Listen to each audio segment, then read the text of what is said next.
So I can hear now that we are live. So this will be the first ever time for Frontera Abierta, which is a channel in Spanish, a YouTube channel and our project in Spanish that will be Oh, interviewing, having a host in English. So Nadim Shehadi, our guest, which is on the other side of the Mediterranean, and I'm very happy. I'm very happy, glad, and honored to have you here. Will be the thank you. first ever, and I hope it's going to be the first of many other sessions or shows, discussions in English. And I will be speaking for the next 40, 50 minutes on Syria and Lebanon, the latest developments, world news, and we'll be speaking to a person, to somebody who is an expert and been working on this part of the world for 50 years. And Nadim is, I want to say, first of all, before speaking, saying hi to him, that he's an economist and a political advisor, an author. He's a associate fellow of Chatham House, a London-based think tank. He was also teacher, like a director of the Lebanese department, Lebanese studies at the St. Antony's College of the University of Oxford, and many other positions. And we said before the connections, for further information, they can go on your website and Yes, check all the information. Hi, yeah. Nadim, and thank you for being here in Frontera Abierta. Hello, hello, hi. Thank you for having me. Where I saw the picture you put for the advert, which is the one with my monocle. That was taken by a friend of mine, and he put it on the website, and now it's everybody's using it. So Yes, I think I took it from your ex profile, okay, yeah, but yes, it's a very thank you. genuine one. Yes, So Nadine, there's loads of things going on in Lebanon and Syria since we met in Lebanon in absolutely. September.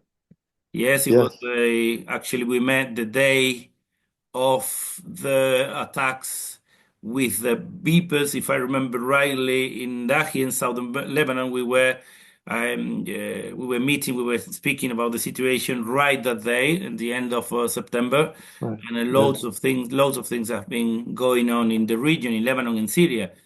First of all, breaking news in the 2 weeks, not even 2 weeks since the fall of the Assad regime in Syria. And there's an organization, Hayat Tahrir Asham. It was Yeah. now they are labeled like neo jihadists. We know that they were part of Yes. Al-Nusra Front. Neo, We yeah. don't know very well who they are. I want you to please, to our audience, to our public, to explain who are these people and if they can really make a transition to democracy possible in Syria. What do you think? Yes. I mean, this is the big question. I um, I mean, the division between religion and secularism is not a stranger to anybody in Spain. Uh, I think that division is the sort of most the hardest in Europe that I've seen, and as you know, it makes both sides move to the right when there is such a division, and you have this division in Syria, and and um, and in a way, religion increases the more. I mean, religious extremism increases the more you suppress it.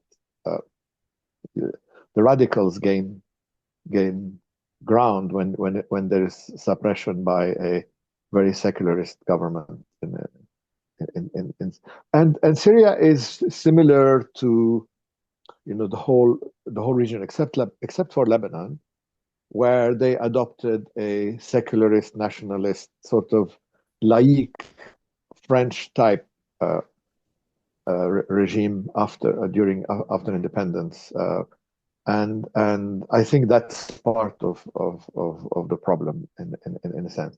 But to go back to your question, we've seen it before. I mean, we forget that the United States itself was by organizations that were if you want to, the difference between them was a bit like the difference between Jabhat al-Nusra and Hayat Tahrir Sham and Al-Qaeda. Those Puritans who went to Massachusetts in the 17th century, sort of very fundamentalist Puritans, um, who also fought with each other in a way, sort of were in competition with each other and suppressed each other in the name of religious freedom. So you have this paradox of fundamentalism, uh, preaching religious freedom and suppressing freedom at the same time, and trying to create an ideal society like the Americans tried to do, and at the same time prosecuting or persecuting those who were seen to disturb that project, to be enemies of that project, uh, or apostates. It's a bit so in Arabic it's called takfir. So another word for the religious extremists is the takfiris who persecute those who are intolerant and who set up a very rigid theological system, theocracy, if you like, on and so Hayat Tahrir Sham is a splinter from Al Qaeda, from Hajamat al Nusra, and it seems to be, at least on the face of it, um, um, different. It's more tolerant. It has not imposed any of the restrictions you would expect from a theocracy. Um, but can we trust that? Can we trust that in eventually? I mean, as it progresses, and we've seen it in other. I mean, we've seen it in Geneva. Calvin's Geneva was a godly society where it received refugees escaping religious persecution from the whole region, from the whole of Europe, and eventually also, in order to preserve that godly society, it became oppressive. Um, and there's a huge theological debate on this, but there is one of your countrymen was the biggest example on the debate. There was a priest who came from Spain, who was originally Spain. His name is Servetus, something like that, who had denied the Trinity. He denied the Trinity, and he was seen to be an apostate in Geneva. And the debate in Geneva when what to do with him was not whether to kill him or not, was whether to burn him or behead him or make him hang. So and this is the society also on religious freedom. So the answer is that 200 years later, in the case of the United States, 400 years, 500 years, 600 years later, in the case of Geneva, um, you do get a free society, if you want to call it that way, and you get it stabilizes, um, um, but you never know. You never know. The roots of the Swiss system of the government of Geneva is definitely very similar to Hayat Tahrir Sham. There's no question. They did behead people. And the roots in America is also the roots of in Massachusetts they used to throw women in the river to see if they would float, and if they would float, it means they're witches, so they would kill them. That's in Salem, Massachusetts. And they also expelled people, and it was at that time it was a very bigoted society which evolved and settled into. So that's the big question in Syria.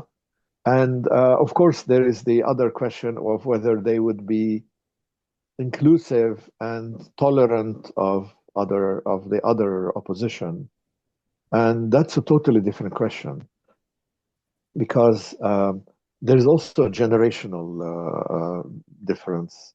If you look at the Hayat Tahrir Sham people on TV, they're much younger than the older opposition people who are in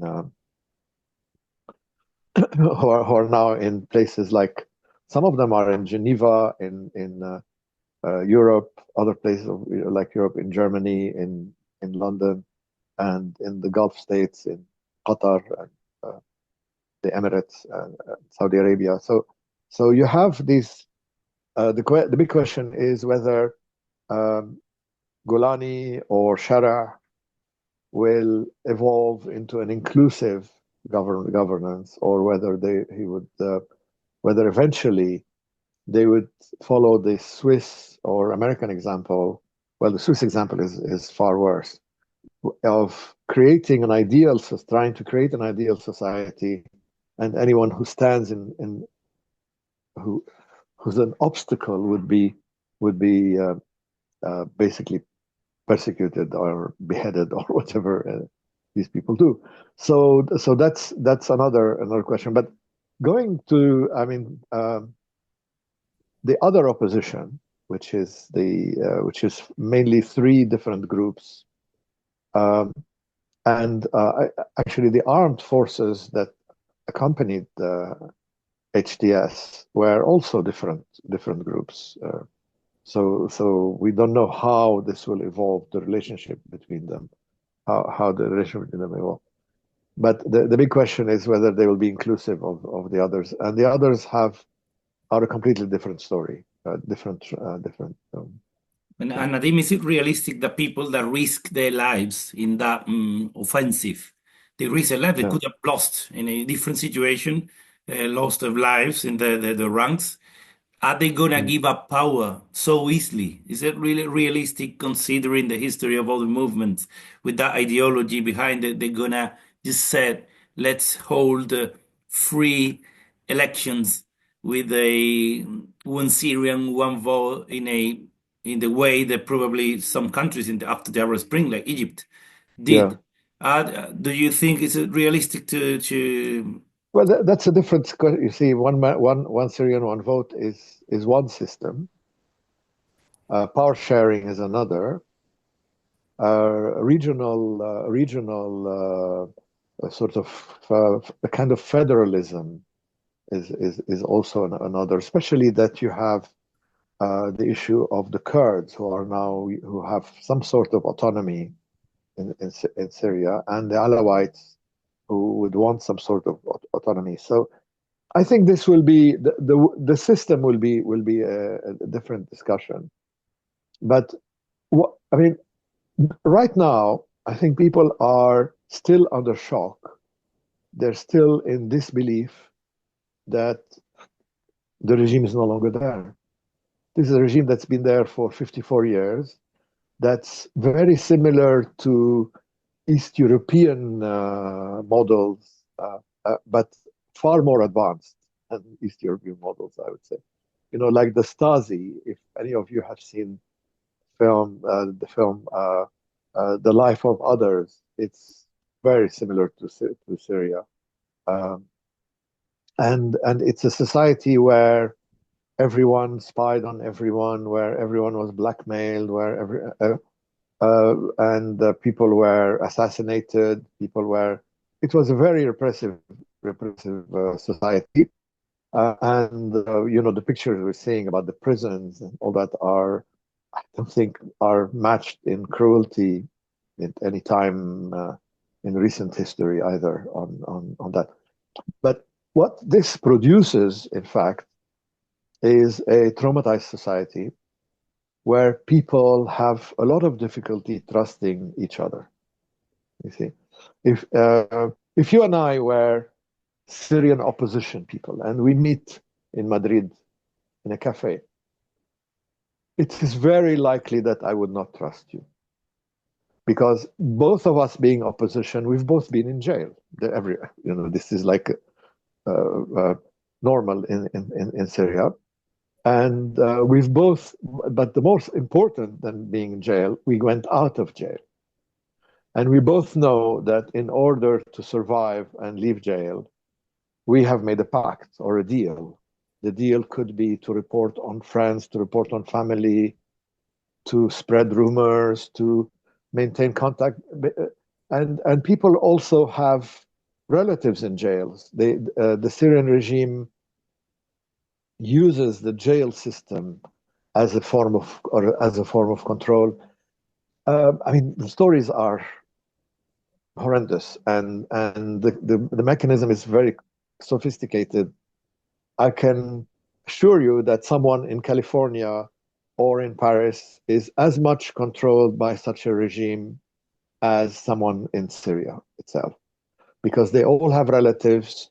They are all blackmailed or pressured because of to protect their relatives at the same time, and to be able to go back and all that. That's so the result is that you have an opposition which is very dysfunctional. Um, People don't trust each other because of the relationship with the regime. And now the regime's gone, and the history, will they be able to forget? How long will it take for them to get over this, and start functioning normally? And how many of them are guilty? You know, you're either guilty or sorry, you're either even people who are. It's not clear who's guilty and who is a victim in a case like this, because if I report you, if I sit with you in that cafe and we make a joke about Assad and you laugh and I report you, I am you are the victim in this case and I am the perpetrator. I'm working for the regime. But I could be also a victim. I could have been blackmailed into doing this to you. And people know all these things.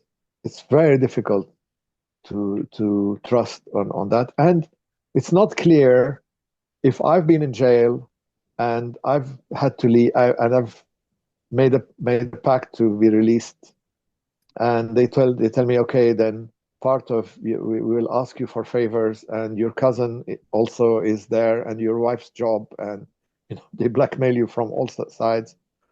We want you to test Antonio. I will have to do it. So I would be a victim too, even though I am.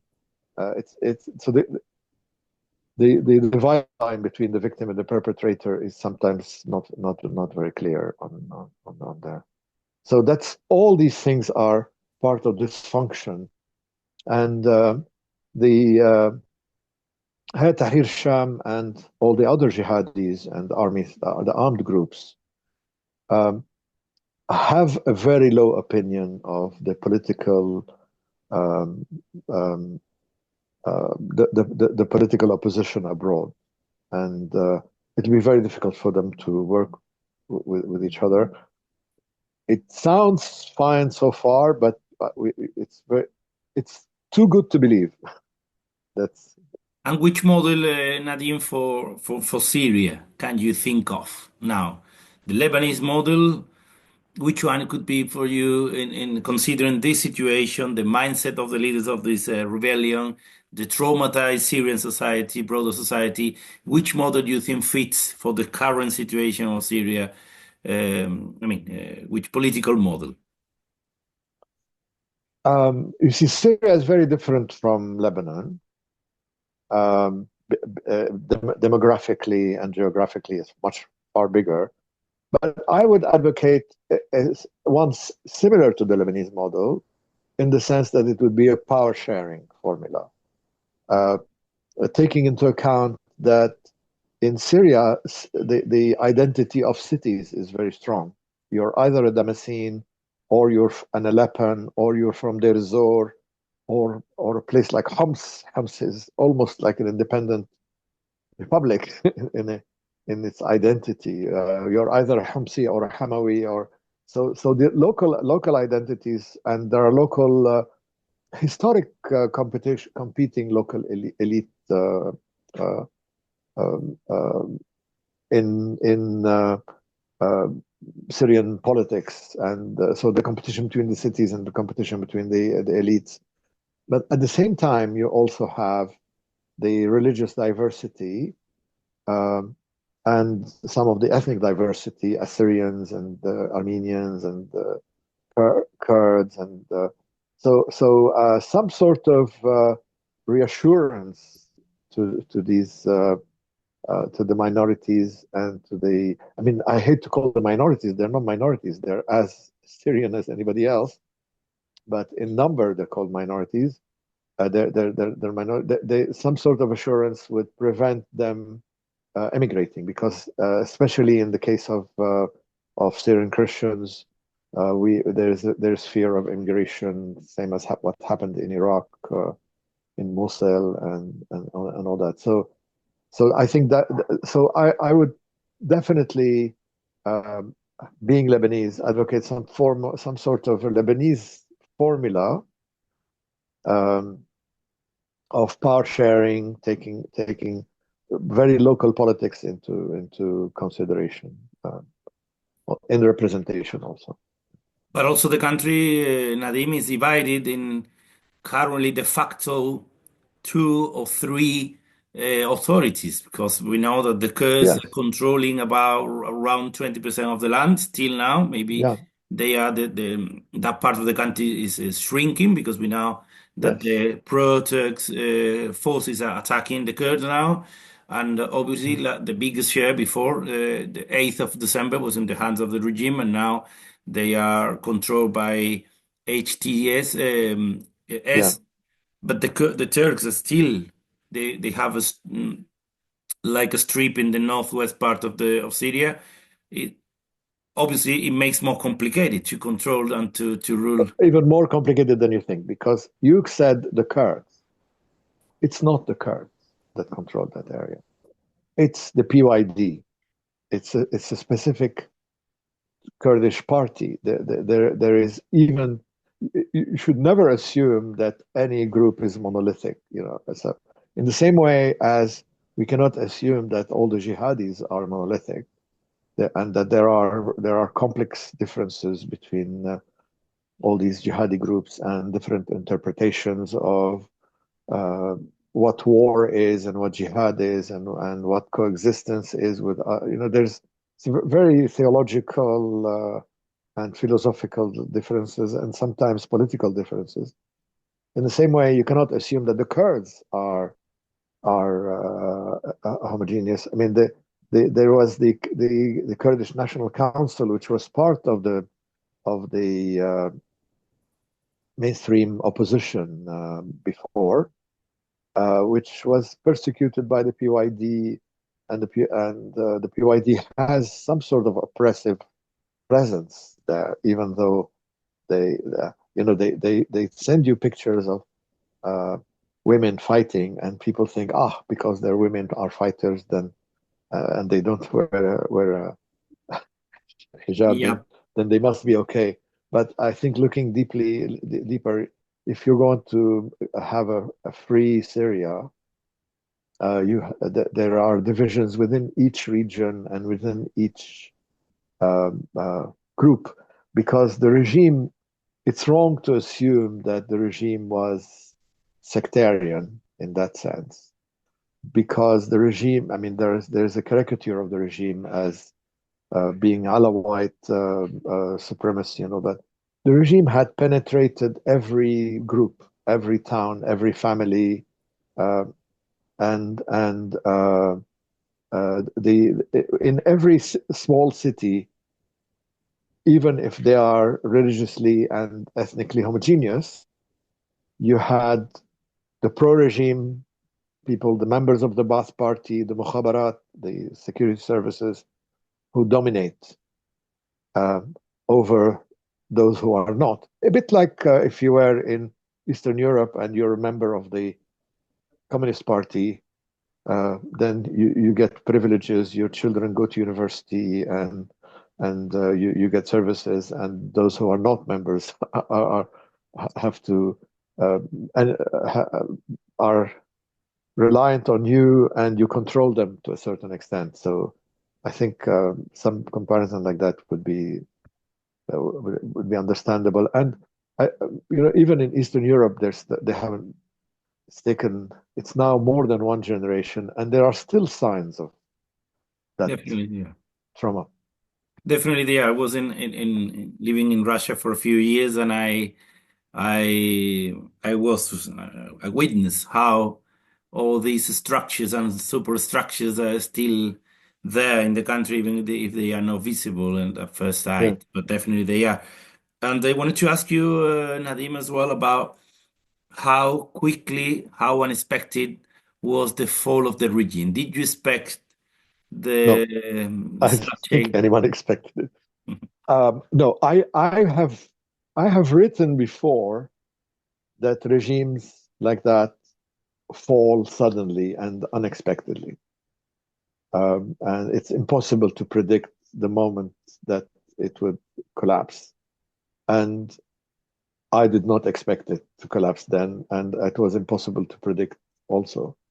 Um, for me, I mean, the power structure is part of a narrative that the regime has or controls the population with, and the regime has a narrative uh, for its people, for its followers, and for the international community. And if a regime manages to convince the international community that, by that I mean the Americans, of course, and the Europeans, uh, that it is indispensable, that there is no replacement for it, and that if it collapses, then it will be a complete catastrophe. Then it will create the atmosphere where even if its people are against it, the international sort of powers will want to maintain it. And Assad was successful in doing that for a very long time. And and in fact, I think Assad should have fallen in 2012 or 2013. But he managed to frighten uh, uh, international actors uh, enough to make them preserve him. And here, I mean, the Americans certainly uh, kept him in power and allowed um, allowed Russia and Iran to support him, sort of by looking the other way and being busy with other things. And the Americans have a good excuse. They always say we're laser focused on a problem. It means they ignore the others. Um, but I think if you know, always I like counterfactuals like that, but they're not scientific. But I think if the regime had fallen in 2013, the whole region would be in a much better place because since then, uh, Syria was destroyed. 5 million, 6 million refugees outside, over half a million killed, 12 million internally displaced. Um, I have no idea how many are in prisons or what to believe about prisons, but it's certainly horrific. And the torture, all these horrible stories we saw that the regime, those methods that the regime did to preserve itself, um, and the help it received from outsiders, whether direct or indirect, by allowing it, is a, few, a future historian will probably write about it more than us who are directly involved now in living in it. Yeah. Nadim, from let's move on to different topics or different countries, from Syria to Iran that you mentioned right now. In your opinion, the collapse of the Assad regime, in which ways has been a blow to the Islamic Republic of Iran? The collapse of, I mean, the Islamic Republic of Iran, through its proxies, uh, was allowed to gain control of the region through uh, uh, basically it controlled Palestine, the Palestinian context. Politics in Palestine was paralyzed by Iranian proxies, uh, mainly Islamic Jihad, but certain sections of Hamas also. Hamas is not homogeneous also.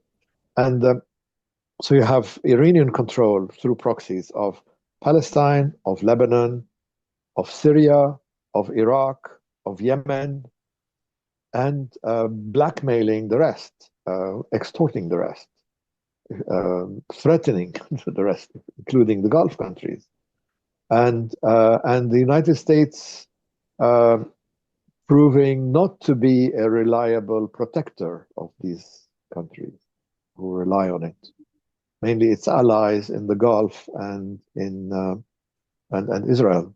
So in what happened in the last year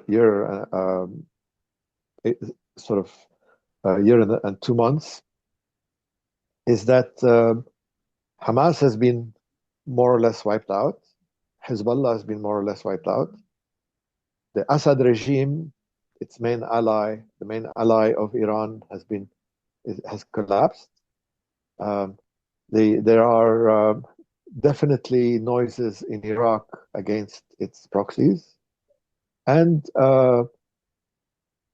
it's difficult to interpret what's happening in Yemen, but there's certainly a huge opposition to the way the Houthis are playing heroes by sending a rocket to Israel, and then the population suffers the circumstance, the consequences on.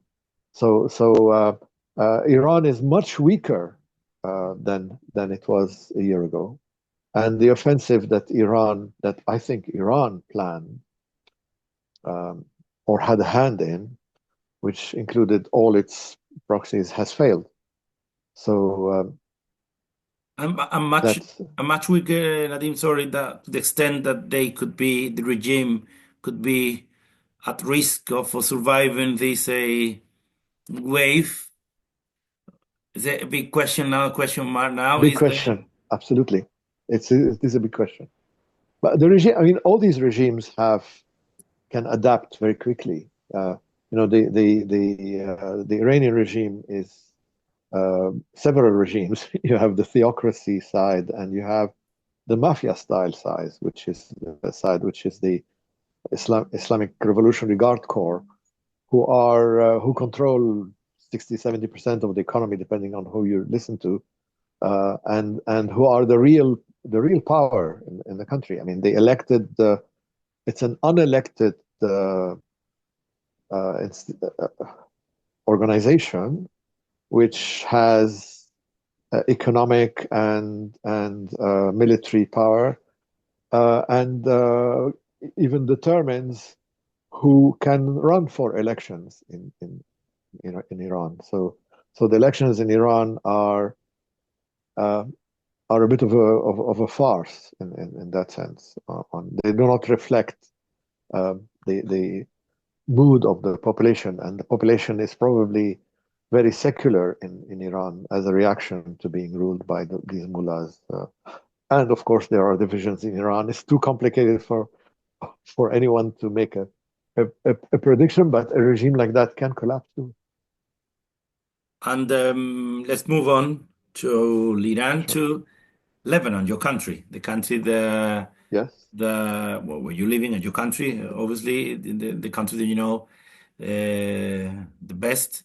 And I would like to ask you Yeah. about the ceasefire agreed between Hezbollah and Israel on the 27th of November, so less than a month. I Yes. want to ask you if it can hold. Can it hold after 27th of January? What's the situation on the ground now? Is the country coming back to normal, or, as you said in a recent article, to the abnormal normality of Lebanon? Yes. Um, yes, that's the big question, really. That Now we have learned, and the Lebanese have been sort of, if you like, driven to living by the day, especially in the last year. And during the the actual fighting in Lebanon when the war was on our territory, we were living by the hour. So we're still trying to get used to seeing a larger picture. And what has happened is at the same time awful and at the same time unbelievable, because we cannot. We have been under Hezbollah rule. We have been hijacked. Our country has been hijacked by a criminal organization, which is a proxy of Iran and an ally of Assad. And it has achieved its hegemony by assassinations, by extortion, by blocking, in the same way it has achieved it everywhere else in the region. And to suddenly feel that we may be free of that is a bit, it needs to be digested. But there is another thing, which is that Lebanon, because of our system, because we have a power sharing system which works by consensus and compromise, we have uh, um, an infinite appetite or an infinite capability of compromise and getting used to the situation. That and a coup is impossible in Lebanon. It's not a place where you can have a coup and get rid of the regime. There is no regime. There is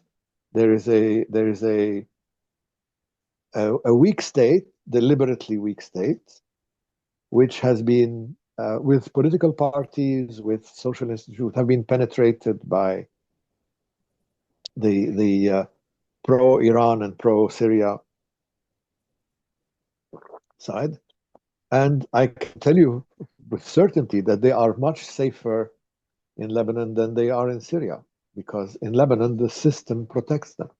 We allow people to have different opinions and different political agendas in the country. It's at the same time the country's weakness and its strength and its relevance, because Lebanon was for a long time the only, and still is to a certain extent, the only free society in the region, which received a lot of the exiles from the region, the intellectuals, the financiers, the business people, that. So it's the barometer of the region. It's the only place where regional movements can have an expression. And it's to the advantage of these movements, but also it has brought prosperity to the country, but at the same time, it was it caused its destruction. And so I'll give you one example.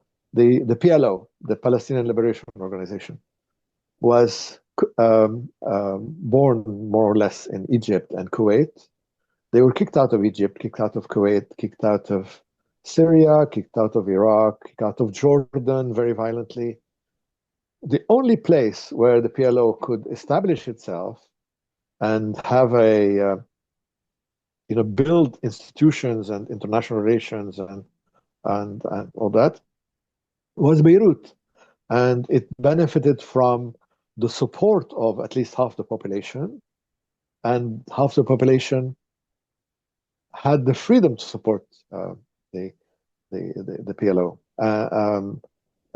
We acknowledge that half of the population were Arab nationalists and supporters of the PLO. It's not the type of system where you would put people in prison for their ideas. If this was happening in another Arab country, they would be in jail. But in Lebanon, they were allowed, and we compromised to a certain extent. And the PLO flourished here. It had its own economy, its own army, its own state within a state.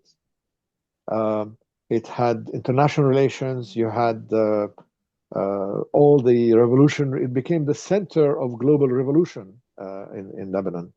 We had the Latin American revolutionaries, the Sandinistas and others, and we had groups like the IRA and the Baader-Meinhof and the Japanese Red Army, the Italian Red Brigade. All these groups were present here because the PLO was building on this Maoist concept of a global revolution. And so to a certain extent, they benefited from the advantage that Lebanon presented. But in the end, they ended up destroying that and paying the price. Hezbollah is is very similar. Hezbollah is part of a very regional phenomenon of what people were calling Shiite revival, which started in the 50s and 60s, of Shiite activism, because in Shiite religion, in the Shiite sect or Shiite, they are awaiting salvation. They have like a messianic theology where they're awaiting salvation from a vanished imam who will come and establish justice. And the traditional way is that, sorry, I need to think some. No worries. The traditional Shiite position is that you suffer quietly. This is called the quietists. And there is value in suffering. It's like a culture of suffering, awaiting the salvation that will come from the imam. So you do not participate in politics because salvation can only come, justice can only be established when the imam comes. So if you're trying to establish justice yourself, it means your faith in the imam is a bit shaky. So there is that kind of debate within the community and within the community here too.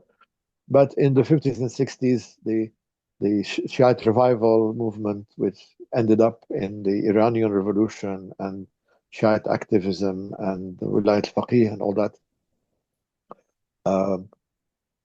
found expression in Lebanon. It was persecuted in Iraq, persecuted in Syria, persecuted in Egypt, persecuted in Iran itself. And Iranian exiles who had spread all over the world ended up coming here. And they mixed with all the other revolutionaries who were here. And to a certain extent, the Iranian Revolution and specifically the IRGC, the Revolutionary Guards, have been influenced by their Lebanon experience more than anywhere else, and certainly more than exile in Paris or in Iraq. And they trained with the PLO. They got the ideological development by discussing with all the others. This was sort of environment, by a very vibrant political environment in the center of global revolution, with people from Vietnam to Latin America here, with the introduction of concepts like liberation theology and Marxism and North-South divide, and all these things are part of the Iranian ideology of the revolution, which was influenced by here. But in the end, they ended up destroying the place. So Hezbollah is the strongest arm of Iran, and it was allowed to flourish here. And we allowed it to flourish. For us, it's natural to allow a movement the freedom to flourish. We would find it, we would not want a state that would suppress such a movement.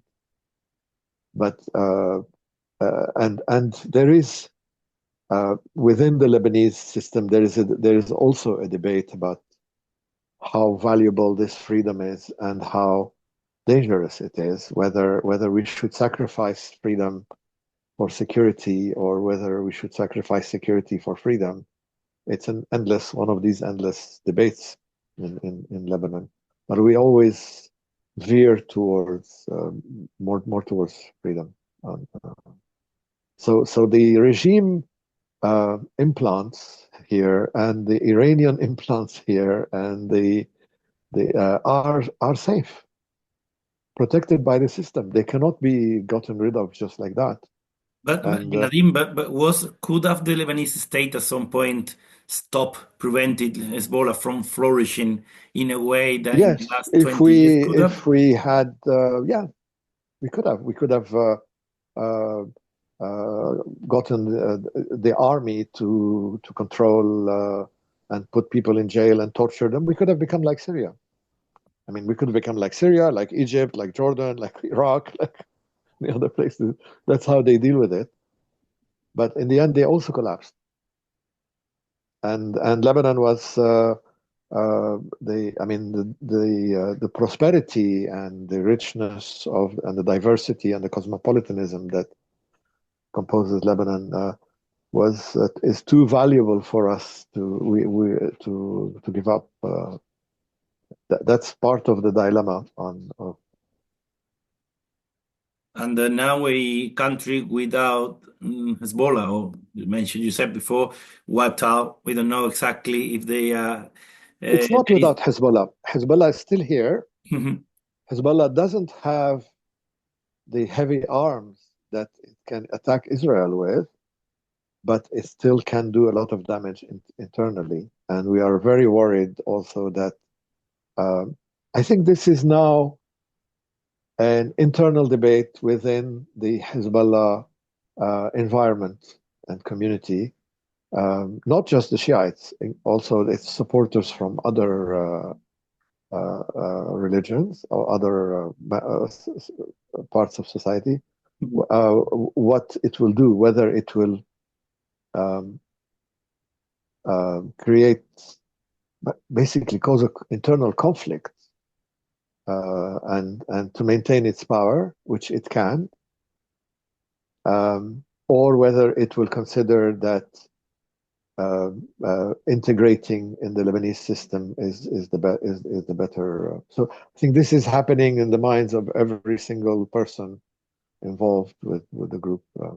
But in which way, in which ways the current situation, let's say a weaker Hezbollah, can be a window of opportunity for Lebanon to come back economically, politically, to like unblock the political.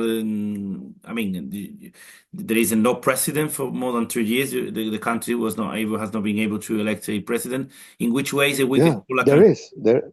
No, there is a precedent. We were paralyzed like that between 2013 and 2016, also by Hezbollah and its allies, to pressure us to elect the president they wanted, and through that they controlled the whole country, and then by blocking again, by through blocking, we reached the stage again where we have no, now we have no president, we have no parliament, we have no government technically.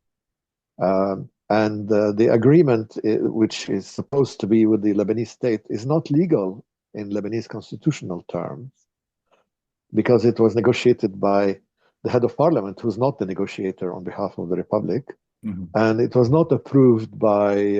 I mean, it was approved by cabinet, but by cabinet which is not an active cabinet. It's an interim Mhm. cabinet, sort of caretaker government, which does not have the Full. power to make, Mhm. uh, uh, uh, and there is no president to countersign. In the power sharing agreements in Lebanon, you need to have these active, and this has caused far more vacuum. Also, there's vacuum in the military. There's vacuum in the central bank. There's vacuum in the judiciary. So we are in a very difficult situation. Mhm. And is it possible, like a long term, just to finish? There's a Yeah. final questions. Is it possible, like a long term, like or broader peace agreement with Israel, the new Syrian authorities, Lebanon, and Iran?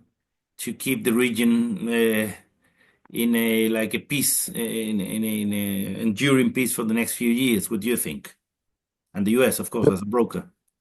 If you had asked me this a year and a half ago, I would have said yes. I would have said that there are signs with the Abraham Accords, with Saudi Arabia negotiating, with the previous peace agreements with Syria, with Egypt and Jordan and Morocco, and these are positive signs that there is a possibility of regional peace. And there was opposition to that from Iran and its proxies who were spoiling it. And there was a peace camp in Israel and a peace camp in Palestine, of course. But I think everyone has doubts about this now, about that possibility, specifically because of the madness and the cruelty that was shown by Israel in Gaza and in Lebanon. I mean, it is totally unjustifiable, and it is something that will need to be digested for a very long time. I don't think. I mean, I am of the anti-Hezbollah camp, pro-peace, but now I have doubts that Israel can have peace, can live at peace. If the doctrine that we have seen from Israel is that it can only have security by destroying the enemy and the environment, but we think this is suicide. We think that in the long run, this is not sustainable. And there has to be a transformation within Israeli society um, for us to believe that it is possible. So in a way, ironically, even though you're saying Hezbollah has been wiped out, the ideology of Hezbollah has the upper hand, because if I'm having an argument with a supporter of Hezbollah, I cannot advocate peace after what happened. That's so it's a very difficult time for everybody in terms of outlook for the future. Well, thank you very much, Nadim. It's been a pleasure. I think fascinating and changing times. I think as You're always, probably the same words that could have been applied for the region 20 or 30 years ago. Fascinating and changing.